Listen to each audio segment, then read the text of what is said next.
Mowgli. Deep in the heart of the Indian jungle, where branches wove together into thick green curtains and the night wind whispered secrets, a wolf pack heard an unusual sound, a thin, fragile cry. Mother Wolf, whose eyes glowed like two warm lanterns, pricked up her ears. She rushed toward the cave, where on the soft earth lay a human child. His tiny hands trembled, and his eyes sparkled like stars. "What a sweet and helpless little creature," Mother Wolf exclaimed. "I will keep him with us. We'll call him Mowgli, the frog, because his skin is as smooth as a little frog's." Suddenly, the darkness was torn apart by a terrifying roar. It was Shere Khan, the lame tiger covered in scars, his eyes blazing with hatred. "That is my man-cub," he growled, snapping his jaws. "Give him to me, or I will destroy the whole pack." Father Wolf stepped forward, his fur bristling. "Mowgli is ours. His fate will be decided by the Council of the Wolf Pack, not by you, Shere Khan." At the council, beneath the great council rock, where moonlight painted silver patterns, the wolves gathered. Their shadows swayed like living things. Baloo the bear, large and kind, with a honey-soft voice, rose and said, "I will teach Mowgli the law of the jungle. He will be obedient and strong, like a true wolf."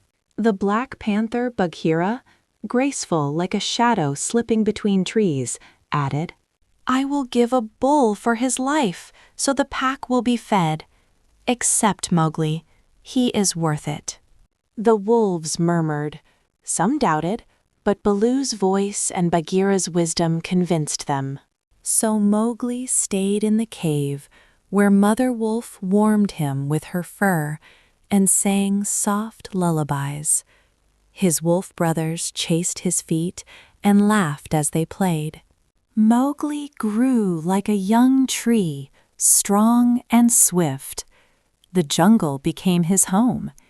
He swung from vines, dove into cool rivers, and listened to the buzzing bees high in the treetops. Baloo taught him the law of the jungle while sitting on a warm rock. "Respect the jungle, Mowgli. Every creature has its place, and you must know yours." Bagheera, whose eyes shone like emeralds, taught him how to move silently and how to hunt. "Your strength is in your mind, little frog," she said. "Be cleverer than everyone." But Shere Khan had not forgotten the boy. He hid in the thick bushes, and his low growl echoed at night. "Mowgli is mine. I will wait until the pack turns away from him." One scorching day, when the sun burned like a fiery ball, the Banderlog monkeys suddenly swooped down on Mowgli. They laughed wildly, jumping from branch to branch. "Come with us, boy," they shrieked. "We are the kings of the jungle. You'll have fun with us." Mowgli struggled to escape, but the monkeys were faster. They grabbed him and carried him through the treetops to an old abandoned city where they lived among broken temples. There they danced, threw stones, and screeched without listening to anyone. Mowgli cried out, "Baloo! Bagheera! Save me!" Hearing his voice, Baloo and Bagheera rushed after him. With them came Kaa the python, long and shining like a river in the moonlight. His eyes glowed as he hissed, "Sleep, foolish monkeys, sleep." The monkeys, enchanted by his gaze, fell from the trees like ripe fruit. Mowgli ran to his friends, his heart pounding with joy. "Thank you, Kaa. Thank you, Baloo and Bagheera. You are my true brothers." Baloo hugged him. grumbling. "Stay away from monkeys, little frog. They know no law and have no honor." Bagheera gave a faint smile. "But you were brave not to be afraid." Mowgli grew older. His arms became strong like oak branches, and his eyes sharp like a hawk's. But the young wolves, encouraged by Shere Khan, began to turn against him. At the council, they barked, "He is not a wolf. He is a man. Drive him out of the jungle." Mother Wolf looked at Mowgli with tears in her eyes, while Baloo muttered quietly, "He is ours, even if he is human." Mowgli felt pain squeeze his heart. He loved the pack, but he knew he could not stay. "I will prove that I am worthy of the jungle," he said to Bagheera, clenching his fists. He ran to the village of men, where fire burned in their homes like little suns. Mowgli took a blazing branch, red and hot, and returned to the council rock. The wolves fell silent when he entered, holding the dancing fire in his hands. Shere Khan roared, but Mowgli stepped toward him. "You feared me when I was small, Shere Khan. Now fear this."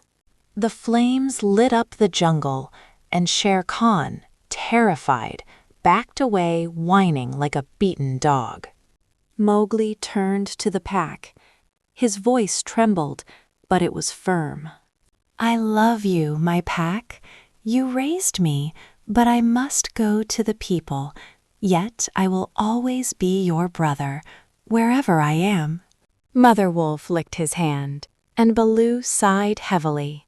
"Don't forget us, little frog. The jungle will always be your home." Mowgli went to the village, where the air smelled of smoke, fresh bread, and flowers. A woman named Messua saw him and burst into tears, embracing him. "You are my son, whom the jungle took away. Stay with us, my boy." Mowgli lived among the people. He learned their customs, wore clothes, and listened to their stories. But every night, when the moon silvered the jungle, he heard the call of the forest.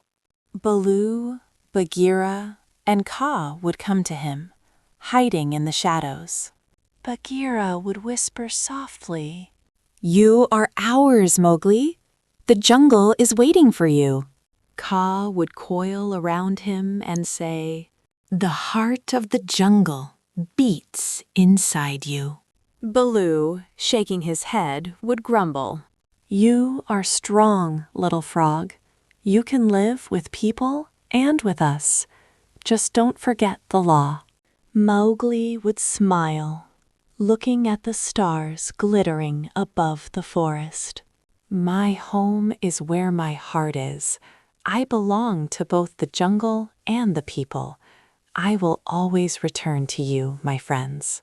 And he fell asleep to the whisper of leaves, dreaming of new adventures where wolves, panthers, and pythons would always be his family.